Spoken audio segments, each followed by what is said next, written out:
ሰላም ወደ የብረት ስራ ማህበራችን ቤተሰቦች እንግዲህ ዛሬ ከአዲስ አበባ ከተማ ወጣ ብለን ኦሮሚያ ክልል በምትገኘው በቢሾፍቱ ከተማ ተገኝተናል። እንግዲህ ዛሬ ስኬታማ ተበዳሪዎቻችንን የምንጎበኝበት ከነሱ ጋር ደግሞ መልካም ቆይታ የምናደርግበት ጊዜ ይኖረናል። እንግዲህ ሁላችሁም እንድትመለከቱ እንድትከታተሉ መልካምን ነገር እንድትቀስሙ ደግሞ ጋበዝናችሁ። መልካም ቆይታ። ስሜ ሕዝቅኤል ወርቁ ይባላል። የምኖረው በዚሁ በቢሾፍቱ ከተማ ነው። አዋጭ ከመግባቴ በፊት ያው ትዳር አልነበረኝም። ያኔ ጮኛ የነበረችውን ያውናን ባለቤቴን አዋጭ ከገባው በኋላ ተጋብተን ሁለት ልጆች አፍርተናል። አሁን ያለንበት ሁኔታ ይህንን ይመስላል። የመጀመሪያ የአዋጭን ኢንፎርሜሽን ያገኘሁበት ግለሰብ እስራኤል በሻዳ ይባላል። እዛው አዋጭ ውስጥ አባል የነበረ የኔ ደግሞ የአክስቴ ልጅ ነው።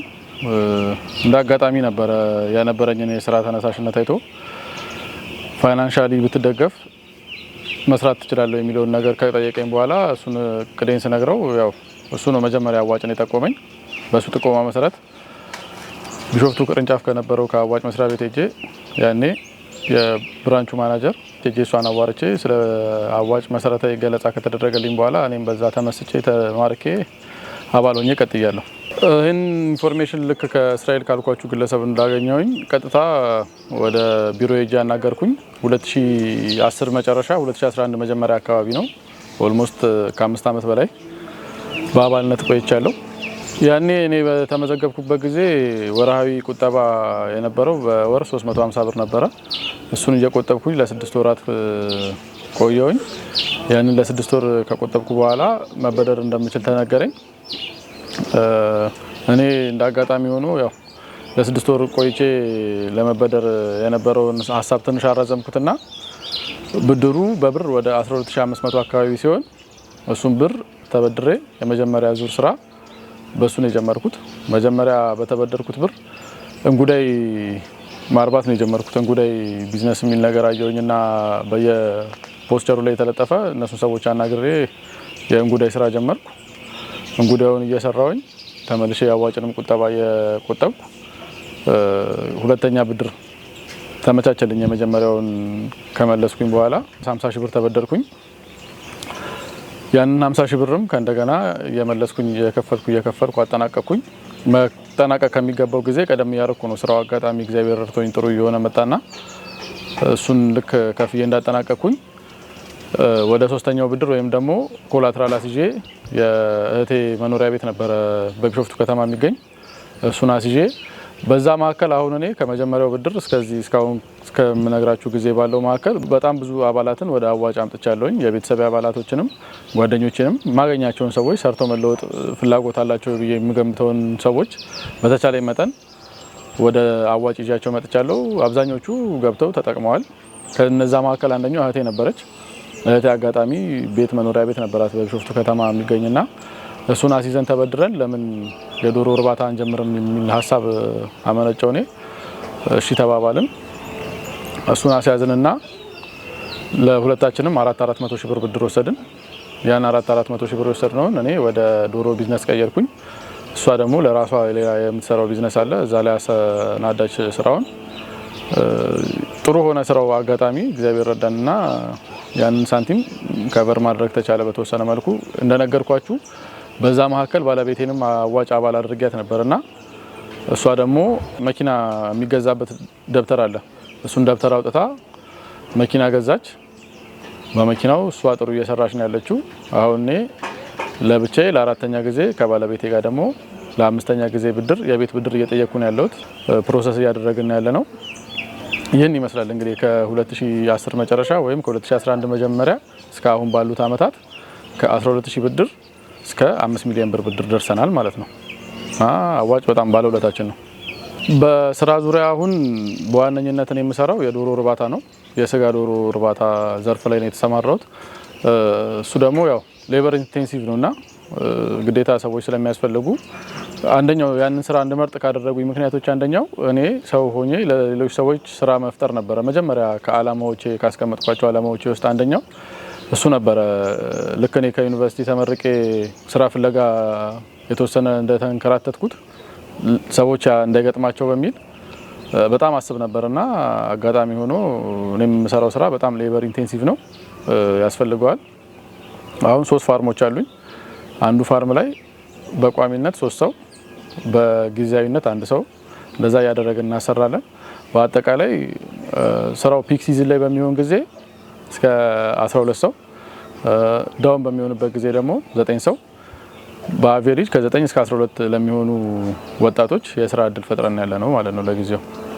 አዋጭን በተመለከተ ለኔ የሚሰማኝ አዋጭ የኔ እንደሆነ ነው እና እኔና አዋጭን አንድ አድርጌ ነው የማየው። እድገታችንንም ካያችሁ አሁን አዋጭ ያኔ የነበረው የመጀመሪያ ሄድ ኦፊስ አለ፣ አሁን ያለበት አለ። ያኔ የነበረው የቢሾፍቱ ብራንች ኦፊስ አለ፣ አሁን ያለበት አለ።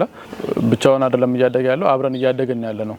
አዋጫችንንም እያሳደግን እሱም እኛም እያሳደገን ሙቹዋሊ ቤኔፊት በሚገኝበት መልኩ ተደጋግፈን ድራስቲክ የሚባል አይነት ለውጥ አይተንበታል። እንዲሁም ከገባን በኋላ አንዳንድ ጊዜ አዋጭ ባይኖር ኖሮ የሚለውን ነገር ቁጭ ብዬ አስባለሁና ይሄ ጆርኒ በጣም ይረዝምብኝ ነበር። ምናልባት ሊሳካ ይችላል። በእርግጠኝነት ግን በጣም ረጅም ጊዜ ፈጅ የነበረውን ሂደት አቀላጥፎልኛል።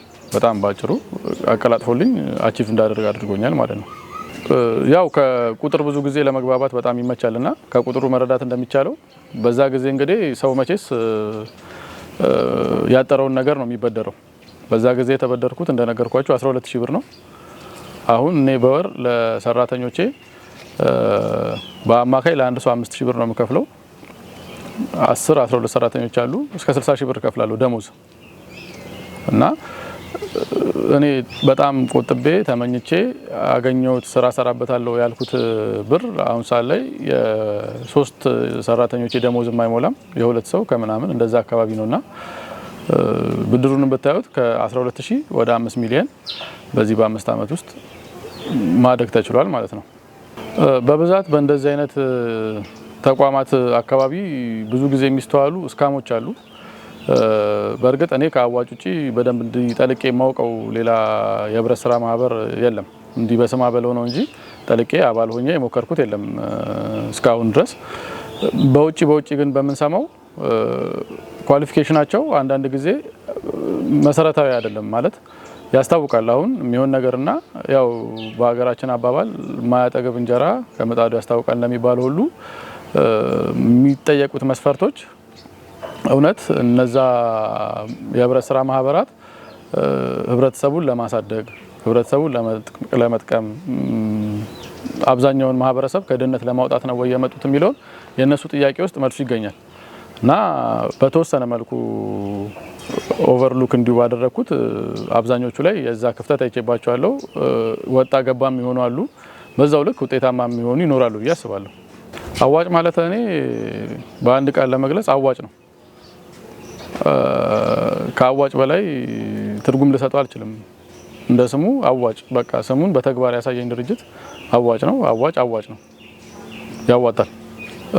በብዛት ያው አሁን ይመስለኛል እኛ ያለንበት ጀነሬሽን እና በፊት የነበረው ጀነሬሽን መካከል የሶሻል ሚዲያ ኢንፍሉዌንስ ትልቅ ጋፕ ፈጥሯል። በዛ አጋጣሚ ሆኖ ስፔሻሊ እንዲሁም ከኛ በኋላ ራሱ የሚመጡት ትውልዶች ካያችሁ በጣም ኢንፎርሜሽን አላቸው። ብድር ዙሪያም በዛው ልክ በቂ ኢንፎርሜሽን የማግኘት ቻንስ አላቸው። እንደዛው ልክ ኢንፎርሜሽኑን ባገኙት ቁጥር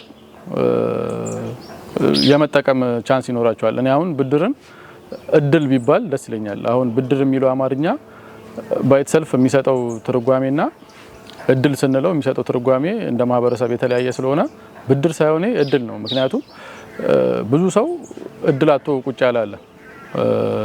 ፖቴንሻል እያለው አቅም እያለው መስራት እየቻለ ሀሳብ እያለው ያንን ሀሳቡን ወደ መሬት ለማውረድ ፋይናንሻሊ ሎክድ ሆኖ የተቀመጠ በጣም ብዙ ወጣት አለና ያ ሰው ብድር ተሰጠው ማለት እድል ተሰጠው ማለት ነው። ሌላ ምንም አይደለም። እና ወደ እድል የሚደረግ ጉዞ ነው፣ ወደ አዋጭ የሚደረግ ጉዞ፣ ወደ እድል የሚደረግ ጉዞ ነው። ከአዋጭ ጋር የሚደረግ ስራ እድልን ፈልጎ ከማግኘት ጋር የተሳሰረ ነው። ምክንያቱም በፈለግነው ሴክተር ያሰማራናል። በተመቸን እኛ ውጤታማ እንሆናለን ብለን ባሰብነው መልኩ እንድንሰራ ኦፕን ነው። በጣም የተመቻቸ ምህዳር አለውና ብድር የሚለው እድል እየተባለ አንድ ላይ ቢካሄድ ደስ ይለኛል። ያው በዛ መልኩ ቢስተካከል እንዲሁም እወዳለሁ። አዋጭ አንድ ጊዜ በጣም ጥሩ የአክሲዮን ሽያጭ አውጥቶ ነበረ ኢንሹራንስ ዘርፍ ለመሰማራት እቅድ እንዳለው ለማህበሩ አባላት ቅድሚያ እንደሚሰጥ ተነግሮ በዛ በኩልም ኢንሹራንስ አክሲዮኑን ገዝተናል እኛ በተወሰነ እና አሁን ያዋጭን አካሄድ ካየ ነው ነገ ከነገ ወዲያ ወደ ባንክ የሚያድግ ተቋም ነው። ከዛ በኋላ በጣም ብዙ ሴክተሮች ላይ እንደሚሰማራ በእርግጠኝነት መናገር ይቻላል። ምክንያቱም ኢንሹራንስ ላይ ይገባል፣ ባንክ ላይ ይገባል፣ ትልቅ ተቋም እየሆነ ነው ማለት ነው። ስለዛ እኛም ስራችንን አስፍተን አሁን 10 ሰው 15 ሰው የምንቀጥረውን በአጭር ጊዜ ውስጥ ከፈጣሪ ጋር ያው 500 እና 600 ሰዎችን በስራችን ስራ ፈጥረንላቸው አብረን ድርጅት ሆነን አድገን ለመንግስት የሚገባውን ግብር እየከፈልን በጣም ብዙ እድሉን ያጡ ወጣቶችን ደግሞ ወደዚህ እያመጣን እድሉ ተጠቃሚ እንዲሆኑ እያደረገን የመሄድ እቅድ ነው ያለን። ፈጣሪን ሁልጊዜም እንደምናመሰግነውና መጀመሪያ እንደምናመሰግነው እንዳለ ሆኖ ከሱ በመቀጠል በዚህ በአዋጭ ሲናሪዮ ውስጥ በጣም ማመስገን የምፈልገው መጀመሪያ የጠቆመኝን ሰው ነው። በሱ ልክ ወይም ደግሞ ከሱ ባልተናነሰ መልኩ ደግሞ ማመስገን የምፈልገው መጀመሪያ ፊት ለፊት ያገኘኋት የአዋጭ ማናጀር የነበረችው ለሰጠችኝ ማብራሪያ። ምክንያቱም እሷ እዛ ጋር ብሎክ ብታደርገው ኖሮ ወይ ደግሞ ሚስ ኢንፎርምድ በሆነ ኖሮ እኔ የሁሉ ነገር ላይ ስተካከል ይችል ነበርና ሁለቱን እጅግ በጣም ማመስገን እፈልጋለሁ። ከዛ በመቀጠል ባለቤቴን ነገሮችን ተረድታ አምናበት እሷም የእድሉ ተጠቃሚ ስለሆነች በጣም ላመሰግናት እፈልጋለሁ። ይህን ይመስላል። እነዚህ እንግዲህ ብሮይለር ኮብ 500 የሚባሉ የዶሮ ዝርያዎች ናቸው።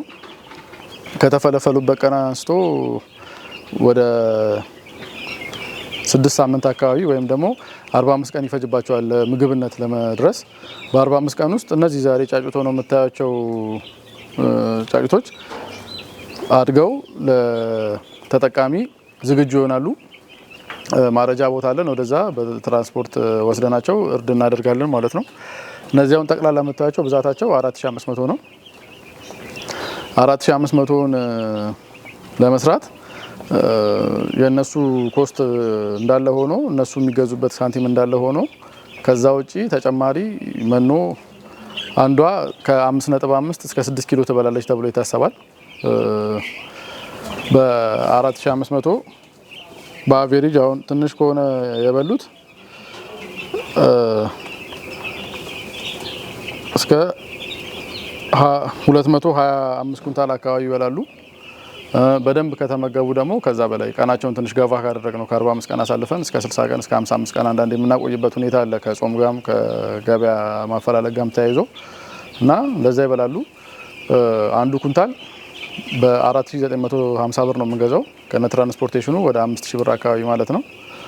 እና ቶታል ኮስታቸው አሁን እነዚህን ለመስራት ከጫጩት ግዢ ውጪ ለመኖ ብቻ 1,125,000 ብር ለመኖ ይፈልጋሉ። እነሱ የሚገዙበት ኮስታቸው ቶታል ኮስታቸው ወደ 600,000 ብር አካባቢ ነው። ከሰራተኛ ደሞዝ ጋር ተያይዞ ከሚስሊኒየስ ኤክስፔንስ ወይም ደግሞ ከቪታሚን ወጪ ከውሃ ከመብራት ከእንደዛ ጋር ተያይዞ ወደ 1.4 ወደ 1.5 አካባቢ ይፈልጋሉ። ይህን ኢንቨስት አድርገንባቸው ታይሚንጉ ጥሩ ከሆነ ጥሩ ሪተርን ይሰጡናል። በዛ መልኩ ነው የምንሰራቸው። አሁን እቺን ቦታ ብቻ የያዙት ዶሮዎች እያደጉ በሄዱ ቁጥር ቤቱ እየሰፋ ስለሚሄድ 450 ካሬ ነው ይሄ የዶሮ ቤቱ። 450 ካሬውን ሙሉ ከቨር ያደርጉታል ማለት ነው። በዛ መልኩ ነው የምንሰራው። እንግዲህ ተመልካዮቻችን በቢሾፍቱ ከተማ ከስኬታማ ተበዳሪዎቻችን ጋር የነበረን ቆይታ ይህን ይመስል ነበር። በቀጣይ ደግሞ በሌላ ፕሮግራም እስከምንገናኝ ድረስ ቸር ሰንብቱ።